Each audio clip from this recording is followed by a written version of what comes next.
This video is sponsored by Eric's Gear. Go to www.ericsgear.com and at Eric's Gear on Instagram. They have the best combat clothing. Make sure you give them a go, give them a follow, give them a subscribe.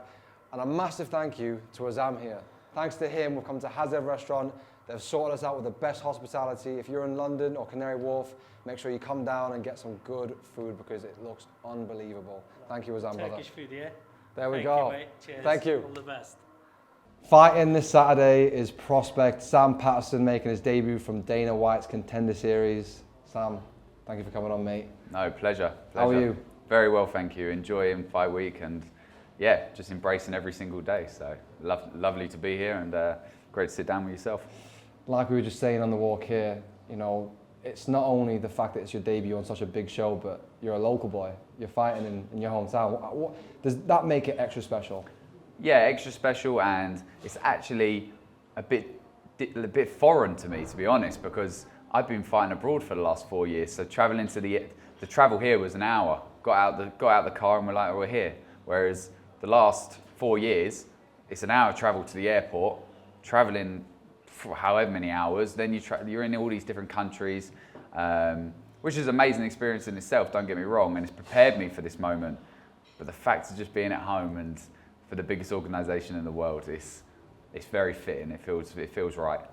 You've taken a very different path in your career to most British fighters. You know, most British fighters, you see them, they go on Cage Warriors, and that's kind of their route to get into the UFC. Whereas you've taken the challenge of fighting on Brave, going, like you said, to the Middle East, going to Russia to fight Russians. Like that experience surely must give you some sort of like an edge going into the UFC, because you know you don't really get that experience if you come from the UK normally. Yeah, 100%. It was the path I went down, probably mainly because my coaches and my training partner, Charlie Leary, was fighting on Brave at the time. And that's the path we went down. It wasn't planned in a way that we should do it this way. It just ended up happening that way, having a training partner, competing for Brave, and then getting an opportunity, and then it just all kind of unrolled like that. But the opportunity to travel the world, fighting people from all around the world, styles, people specialists in their like field, you know, like getting to fight them prepared me for this moment, and that's why I'm not going to shy away from it. And I don't feel the pressure of like, oh, you're in the UFC, you fight the best of the best in the UFC. I've been fighting the best from around the world outside the UFC for the last 4 years. So we've always had the mindset from my team and my coaches, if I couldn't beat them guys, then I'm not UFC caliber. And I've always said I'm UFC caliber, so that's why I was beating them guys. And yeah, I can't wait to get out of there Saturday night and show the level I am. I watched a fantastic interview with you and John Gooden, and one of the things that I took away from that was you mentioning how much inspiration you've taken from Leon in this fight, and also just leading up to the last few years of your career, when you said that seeing Leon make it from staying in Birmingham, and you always said to yourself you wanted to prove that you can do it and you can win a fight in the UFC staying at your local gym. How important is it for you to carry that out? Yeah, it's important, but at the same time, we've been winning. Like I say, I've been winning. We've been winning as a team. So why change anything? You get this narrative, and that's what I didn't want. Is a narrative of like we travel around. Like we've been to Leon's gym.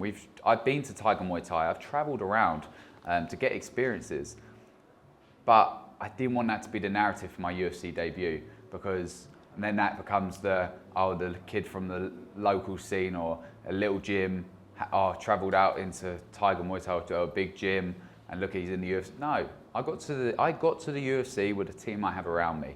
Those little trips I went around were just us picking up little bits of knowledge from other teams, and that will go on. I will go to other gyms and train and pick up those little things and level up my game, because that's the person I am. But for my UFC debut, with the media attention in my hometown, I didn't want that to be the narrative, and I wanted to prove that, yeah, I think we could get to the UFC, which we have. I've earned my contract. I got my contract from Contender Series. It is my UFC debut technically, but I've already, you know, like people get a last minute call, they get signed to the UFC. I've earned my contract. I went to the Contender Series where it's all there for you. You just got to win one more, put it all on the line. I've done that. So I believe I'm where I'm meant to be, and to have it in my hometown with my team under David Lee is going to be a great moment come Saturday night. Do you think there was more pressure going into the Contender Series fight than this fight? 100%. 100%. The last 10 years of, or the last, what have I been, 5 years fighting as a professional, I've been saying I'm going to get to the UFC and this moment. So over 5 years, racking up wins against the caliber of opponents I've been facing, to have one more, you win one more, and it's not even win. I have to do more than win. I have to win impressively to earn a contract. You win one more, you're in your dream that you have been talking about for the last 5 years.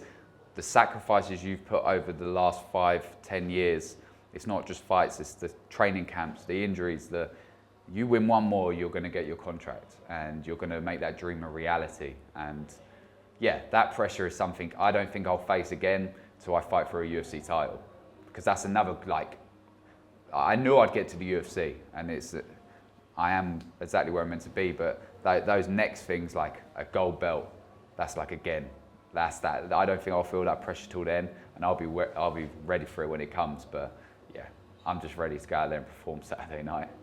Do you think, knowing that, like you said, you don't feel like you're going to have that pressure again until a title fight, do you think that will work in your favor? Do you think maybe sometimes you need that pressure just to kind of, yeah, I mean, not that you don't have the fire in you to perform, but do you think that pressure adds to that? Don't get me wrong, every fight has pressure, and I put that pressure on myself. A lot of the times most of the pressure I feel is pressure to go out and perform to the best that I can. Like the level I know I am, and the level I am in the gym and I have performed at, that's the pressure I put on myself every day. I'm not gonna lie, I put pressure on myself to go out there and be the best I am. And yeah, this fight will have pressure. If this fight has, I just don't believe it will have the same pressure as before, but fucking pile it on me. I'm not sitting there going, oh, I handled that pressure. I managed to go in that cage, win the contract. I can handle the pressure, and if you pile it on me, it's no problem. Like, I will go out there and perform regardless. I just don't believe the pressure's going to be as much as it was in the Contender Series. But if it is, bring it on, you know what I mean? I've always handled pressure very well.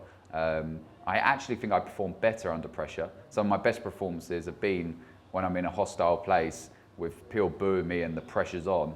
I think I perform actually better. I rise to the occasion. I've proven that before. So come Saturday night, if the pressure's more, I'm not going to fold, you know. I know that I can rise to it, so I look forward to doing that. Where would you say is the most hostile place you fought? I would have to say it was Russia, when I fought Kamil Magomedov. It was Russia, fighting the Russian in Russia, walking out. I walked out to Rocky Balboa's Russia tune. So, like, Hearts on Fire, I think it was, I walked out to. So I embraced that moment. Like, instead of shying at all, fucking hell, this is a bit hostile, I put the Rocky tune on, put on the Rocky, what was it, Rocky 3 or Rocky 4, Hearts on Fire, and I went out there and just embraced it all, and yeah, I'll do the same. What do you think of your opponent? Yeah, he's a tough, durable guy, making his debut as well, so he's coming out to earn his contract, and there's not much to go on style-wise and skill-wise. I'm just focused on me because he hasn't fought in a year. So if he's made the improvements I have in a year, he's not going to be the same fighter. So I've really focused this camp on myself, on my style. And mostly we do, every single fight. If I go out there and do what I do, there's not many people that can beat me in this division. I truly believe that, and I'm always leveling up. So when they look at my last fight and go, all right, I can catch him with this, or I can do this, good luck, because I am not the same fighter I was in September, because I've got that mindset. I'm back in the gym, fixing the things I've done wrong, not admiring the stuff I've done right.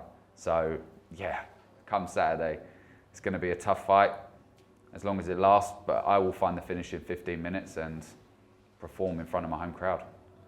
Do you think not studying your opponent as much helps you in your preparation to focus on yourself more? I believe even if, my team study the opponent as well. Like, don't get me wrong, there'll be things I'm doing in training that my coaches have seen that my opponents do, and they just don't tell me. They just, we'll drill this today, and then next thing I go in a fight and I land it, and it's like, there's a reason we're doing that. I don't need to know that, I'm just focused on my skills. But I believe every fighter, if you can go in there and do what you do on a daily basis, you're probably going to have your best outcome. If you start focusing on your opponents and what they're going to do too much, what if your opponent pulls out the night before and you get someone else? What, do you pull out as well because your opponents change? No. You're going to go. So if you focus on you, yes, you look at their style, their attributes, and you can game plan. And I believe in the UFC, whoever's in the UFC, when you're a few fights in, they've got their style. They're fitted to what they're going to do. So you can game plan. And my game plan is been the same so far, and it probably will be my whole career, is hit, not get hit, till they fall. Your confidence is oozing out of you, mate. The mindset seems so straight and bang on. I'm sure you're going to have a good night on Saturday, and thank you for your time. Pleasure. Thank you very much. My guy.